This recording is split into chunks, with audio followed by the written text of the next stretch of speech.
नमस्कार, मी लीना। आज आपण बनवतोय सांबार, पण एक थोडंसं हटके सांबार आहे। म्हणजे या सांबारमध्ये आपण वरणाचा वापर अजिबात करणार नाही आहोत। जर वरण नसेल, म्हणजे तुरीची डाळ शिजवलेली जी असते, जी आपण सांबारला वापरतो, ती जर नसेल तर सांबार कसं करायचं ते आज आपण बघणार आहोत। चला बघूया कसं करायचं ते।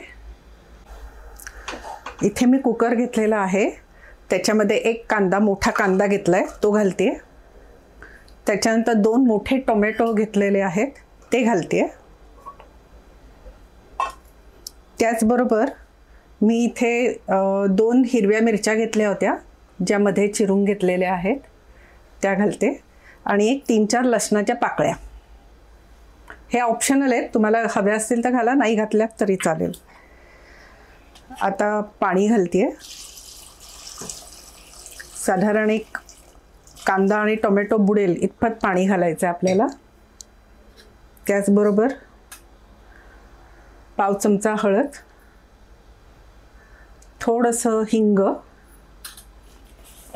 आणि या कांदा टोमॅटोला जेवढं लागेल तेवढंच मीठ। हे सगळं घालून एकदा फक्त हे हलवून घेते आणि हे आता आपल्याला शिजवून घ्यायचंय। साधारण याच्या मी एक 4 शिट्ट्या घेणार आहे। प्रेशर गेलेलं आहे कुकरचं। कुकर उघडूया आपण।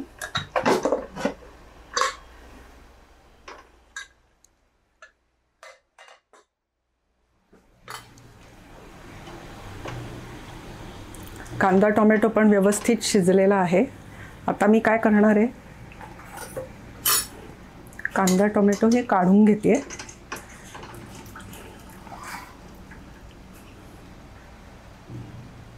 आणि मिक्सरच्या भांड्यात ठेवते।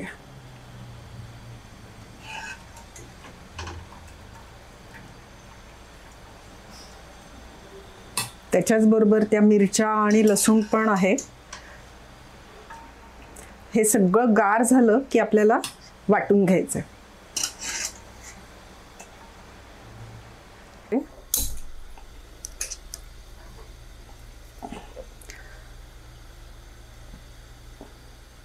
फोडणीसाठी तेल घातलं,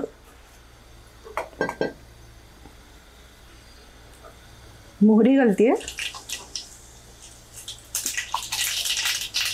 मेथी, थोडंसं जिरं, 2 लाल मिरच्या आणि आता हे जे पाणी आपलं होतं ना कांदा टोमॅटोचं, सॉरी त्याच्या आधी मी हिंग घालायचं विसरले, हिंग घालते आणि हे पाणी घालते।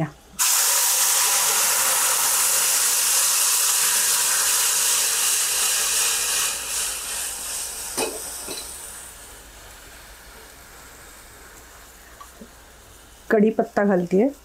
कढीपत्ता तुम्ही फोडणीला घालू शकता। माझ्याकडे हा कढीपत्ता थोडासा सुकलेला आहे, त्यामुळे मी तो आत्ता घातला। मगाशी घातला असता तर कढीपत्ता करपला असता सगळा, पण तुम्ही कढीपत्ता फोडणीत घालू शकता। त्याच्यानंतर आता आपण तिखट घालणार आहोत। जरी लाल मिरच्या घातल्यात तरी थोडंसं तिखट आणि सांबार मसाला, साधारण एक 1.5 चमचा सांबार मसाला घातलाय मी।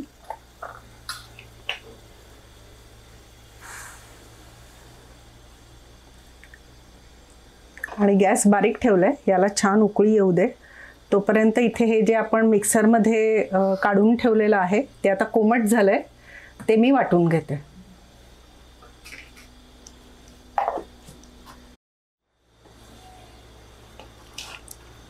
हे आपलं वाटून झालंय, आता हे मी सगळं याच्यात घालते।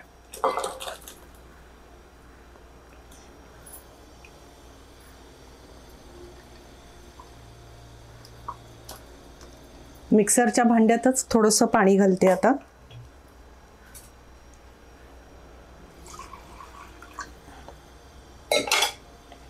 एक मिनिट थांब।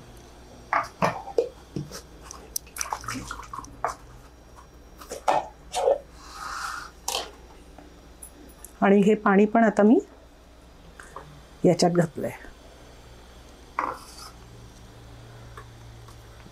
आता अंदाज घेऊन आपल्याला परत मीठ घालायचं आहे. मगाशी आपण मीठ घातलेलं ते फक्त कांदा टोमॅटो पुरतं होतं. आता बाकीचं सांबारचा अंदाज घेऊन आपल्याला मीठ घालायचं आहे. हे सगळं नीट मिक्स करून घेऊया.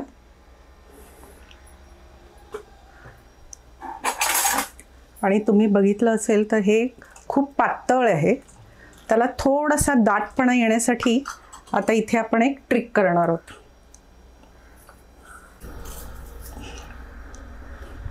इथे मी 1 टेबलस्पून डाळीचं पीठ घेतलं आहे, म्हणजे आपलं चण्याच्या डाळीचं पीठ, बेसन. त्याच्यात थोडंसं पाणी घालून हे मिक्स करून घेते. गुठळे अजिबात राहू द्यायचे नाही आहेत. छान मिक्स झालं पाहिजे ते.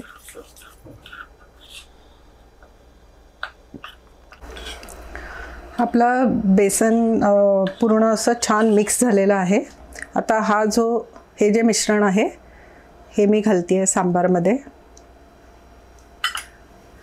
त्याच्याने ना सांबारला एक प्रकारचा दाटपणा येईल.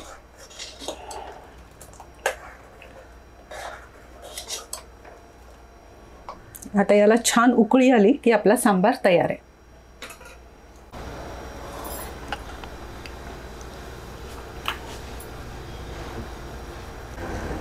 सांबारला आपल्या छान उकळी आली आहे. आता इथे ना मी चिंचेची चटणी वापरते, ज्याच्यामध्ये चिंच आणि गूळ दोन्ही आहे. तुम्हाला जर सांबार आंबट आवडत असेल तर तुम्ही नुसताच चिंचेचा कोळ घातला तरी चालेल. माझ्या घरी जरा गोडसर सांबार आवडतं सगळ्यांना, त्यामुळे मी सरळ चिंचेची चटणी जी आपण करतो ती वापरते. आणि बिलीव्ह मी खूप छान चव येते त्याच्यानी. तुम्ही बघू शकता आता कन्सिस्टन्सी पण आपली छान जशी सांबारला असते तशी झालेली आहे. आता अजून एक उकळी आली की आपण गॅस बंद करूया. आपलं मस्त तुरीच्या डाळीच्या वरणाच्या व्यतिरिक्त तयार झालेलं सांबार तयार आहे. मस्त गरमागरम इडल्या पण तयार आहेत. त्याच्यावर आता हे सांबार घालते.